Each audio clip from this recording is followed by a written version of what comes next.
Hello guys, welcome and welcome back to my channel. तो last video में मैंने बताया था कि हम राजस्थान गए थे और राजस्थान में हमने सबसे पहले कवर किया था जयपुर। और अब इस वीडियो में हम दूसरे शहर जा रहे हैं जो कि किशनगढ़ है। तो let's get started. Amer fort और हवा महल घूमने के बाद अब हम निकल रहे हैं अपने होटल की तरफ, क्योंकि रात भी बहुत ज़्यादा हो गई थी और हमने सुबह से ट्रैवल कर करके हम बहुत ज़्यादा थक गए थे। हमने कुछ खाया भी नहीं था और ऑलमोस्ट सारी की सारी जगह बंद होने वाली थी। ये मार्केट जो है ना, ये हवा महल के पास में पड़ता है और ये 10 बजे के आसपास सारा का सारा मार्केट बंद होने लगता है। तो हमने बहुत मुश्किल से एक जगह ढूंढी और हमने वहाँ पे खाया, जो कि बहुत ही गंदा खाना था वहाँ का। नेवर माइंड, हम वहाँ से निकल के अपने होटल की तरफ, और होटल का वीडियो मैंने आपको शेयर किया था शॉर्ट्स में, जिसमें सारी की सारी डिटेल्स मैंने बताई हुई थी कि हमने कहाँ पे कैसे बुक किया था, कितना अमाउंट था, ईच एंड एवरीथिंग। तो हम रात भर यहाँ पे स्टे करेंगे क्योंकि हम बहुत ज़्यादा टायर्ड हैं, तो हमें रेस्ट भी चाहिए। तो यहाँ रेस्ट करने के बाद हम सुबह सुबह निकल जाएंगे किशनगढ़ के लिए। तो सुबह जल्दी रेडी होने के बाद हम पहले यहाँ पे रुके, यहाँ पे हमने खाना खाया, लेकिन इस जगह का खाना बहुत ज़्यादा टेस्टी था। और हम यहाँ से ऑलमोस्ट किशनगढ़ पहुँचने वाले हैं थोड़ी देर में। किशनगढ़ पहुँच करके आपको वहाँ पे जाने के लिए एक परमिशन लेनी होती है, जो कि परमिशन लेने के लिए ये जगह बनाई हुई है इन्होंने। इसको कुछ बोलते हैं, I don't remember the name, but यहाँ पे आप जाओगे, उनसे जस्ट परमिशन लेनी होती है। अगर आप कैमरा कैरी कर रहे हो तो उसके लिए अलग से परमिशन है, बट जस्ट फ़ोन अगर आपके पास है तो उन्हें जस्ट बताना है कि हाँ ठीक है, हमें फ़ोन लेकर के जाना है। वो एक स्लिप पे नाम लेंगे, कोई भी एक्स्ट्रा चार्जेस नहीं देने होते हैं हमें वहाँ पे। वो डोनेशन के लिए आपसे बोलेंगे, डोनेशन में आपकी मर्ज़ी, आप 10 रुपये 20 रुपये जो भी देना चाहो।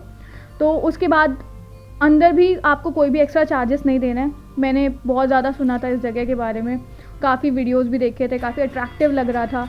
तो let's hope for the best. हम बस पहुंचने ही वाले हैं वहाँ पे। और ये पूरा का पूरा जो जगह है वो मार्बल का ही है, मतलब यहाँ पे मार्बल की कटिंग वगैरह होती है।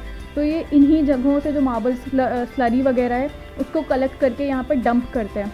तो यहाँ पे आपका वो जो परमिशन है आप लेकर के आओगे वहाँ से, वो चेक करेंगे एंड देन उसके बाद आपको एंट्री मिलेगी। यहाँ से यहाँ पे जैसे ही आप एंटर करोगे ना, वो अलग ही दिखने लगेगा, बहुत ही सुंदर सा व्यू होगा। मतलब आप अगर आप फर्स्ट टाइम जा रहे हो और आपको कोई नहीं बता रहा, मतलब वो फेक लगता ही नहीं है। वो कोई भी पिक्चर में देखेगा ना तो वो रियल लगता है, एकदम रियल लगता है। तो यहाँ पे जाकर के आपको कार पार्क करनी होगी, उसके आगे पैदल ही जाना होगा। पैदल क्या, यहाँ से स्टार्ट हो जाता है वो जो स्लरी इन्होंने डाली हुई है। तो यहाँ पे अपनी कार पार्क करेंगे और उसके बाद अंदर जाएंगे।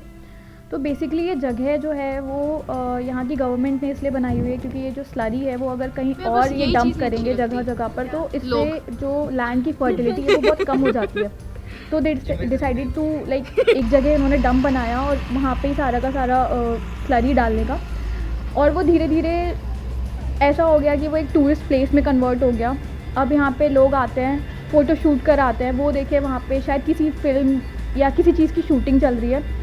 और आपको पता होगा शायद कि यहाँ पे जो एक कपिल शर्मा की मूवी थी उसका भी सॉन्ग यहीं पर शूट किया गया था। और एक आधी मूवी की भी शायद शूटिंग यहाँ पे हुई है। यहाँ पे शूटिंग चलती रहती है, लोग प्री वेडिंग शूट भी करवाते हैं यहाँ पे आकर के। और for pre wedding I think ये बहुत ही बेस्ट प्लेस है, क्योंकि यहाँ पे कुछ भी आर्टिफिशियल नहीं लग रहा है यार, सब कुछ कितना सुंदर लग रहा है। यहाँ पे इन्होंने पानी ऐसे मतलब बनाया हुआ है लेक टाइप का, but try to stay away from the water, क्योंकि शायद इन्होंने इसमें कुछ केमिकल वगैरह ऐड किए हुए हैं, जिसमें एक वार्निंग बोर्ड भी लगाया हुआ है पानी से दूर रहने के लिए। तो यहाँ पे आइए, एंजॉय करिए, फ़ोटो शूट करिए और मज़े करिए। अच्छा, hello guys, welcome back to our channel. It's my channel, not yours. So welcome back to my channel. And अभी हम आए हुए हैं स्विट्ज़रलैंड। ठीक है, आपकी आंखें खराब होंगी बट ये स्विट्ज़रलैंड है। अब हेटर्स गोना से कि ये स्विट्ज़रलैंड नहीं है, बट इट इज़ स्विट्ज़रलैंड। हाँ हाँ, अभी कोई बोलेगा कि राजस्थान में एक मार्बल डंप है, ये वही जगह है, तो ये वो जगह नहीं है, वो आपको चूतिया बना रहे हैं। ठीक है, ये स्विट्ज़रलैंड है। Sorry for the language guys, but thank you so much for watching this video. I hope you guys liked it, and please subscribe to my channel, hit the like button and share this video with your friends and family. तब तक के लिए bye bye, मिलते हैं next video में। Thank you.